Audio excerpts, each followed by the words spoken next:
The Aonic 50 is Shure's first release in the noise-cancelling over-ear headphone arena. They're priced at just under $400 or 380 British pounds, and that's a bit higher than competing products from Bose and Sony.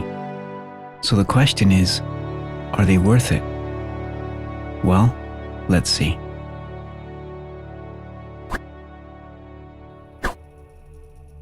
They come in a massive circular box, and in that massive circular box is a massive circular case.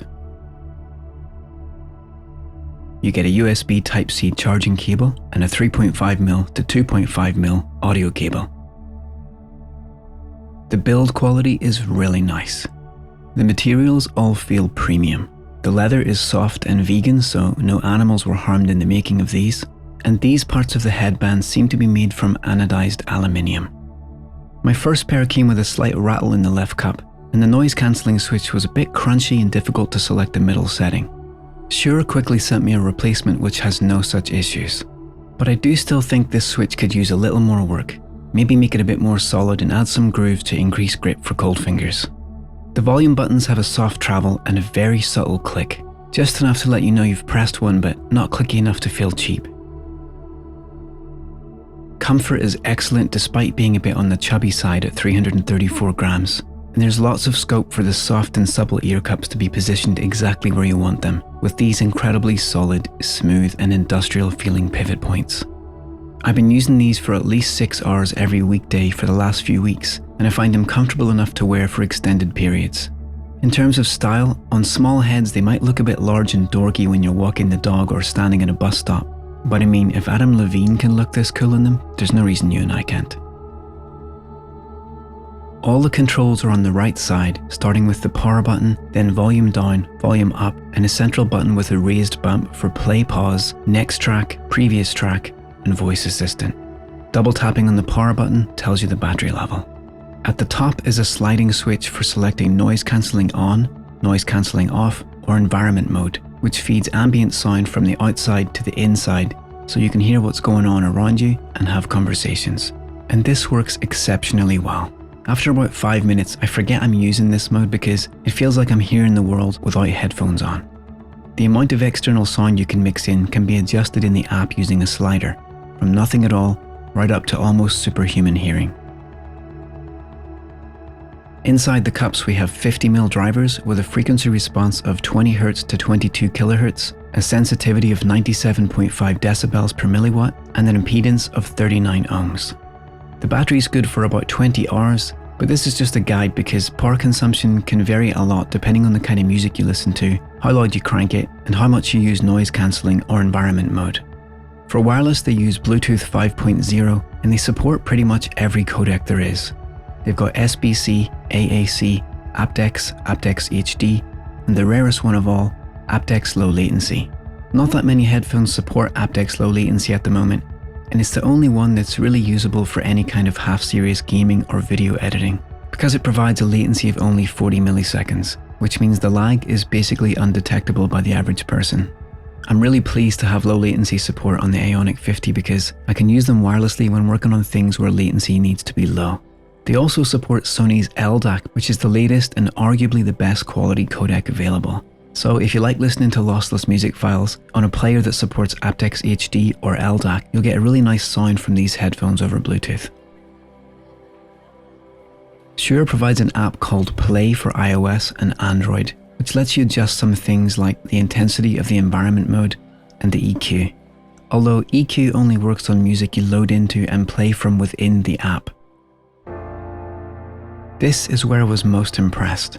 Within 30 seconds of listening to these, I knew I was going to love them. There's just so much clarity. The bass is going to be subjective. If you're used to the bass on headphones like Beats or some of the more popular Sony wireless headphones, you might find the bass lacking here. This is not a boomy kind of bass, but more of a meticulously crafted, ultra-tight, controlled bass. Sometimes I do feel they could just use a touch more low end in some tracks, but if you like a flatter, more honest bass reproduction, you'd be quite pleased with these. The mids and highs are superb. These produce an impressively crystal clear sound without fatiguing my ears. The soundstage is quite wide but natural. Every subtle sound, every faint detail that's in the recording is brought out and given space to exist. This amount of instrument separation is not commonly found on Bluetooth headphones, so they've achieved something quite impressive here. I'm very happy with the sound these give me on Bluetooth using LDAC or aptX HD, but if you're worried about Bluetooth not giving you the maximum audio quality, you can plug these in directly to your audio source using the provided cable. The active noise cancellation is good but not excellent.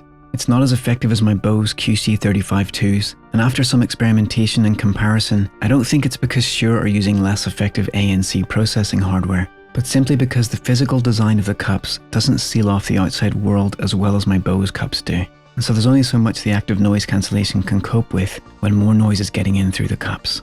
It's still good, don't get me wrong, but there are other headphones that do a better job of isolating the listener and cancelling background noise.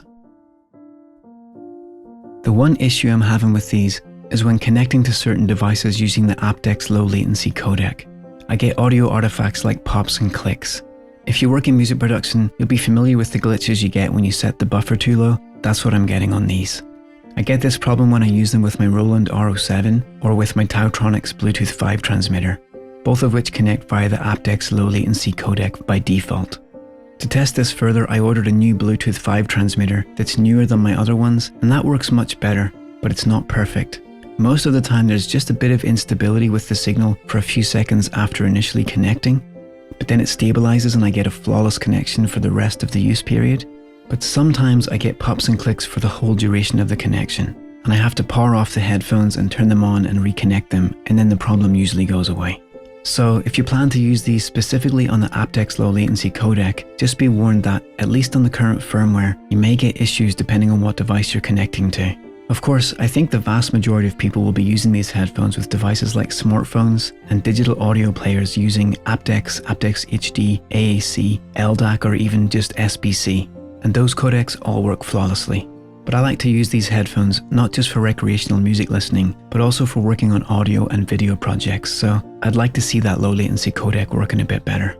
Apart from that, I haven't had any other issues.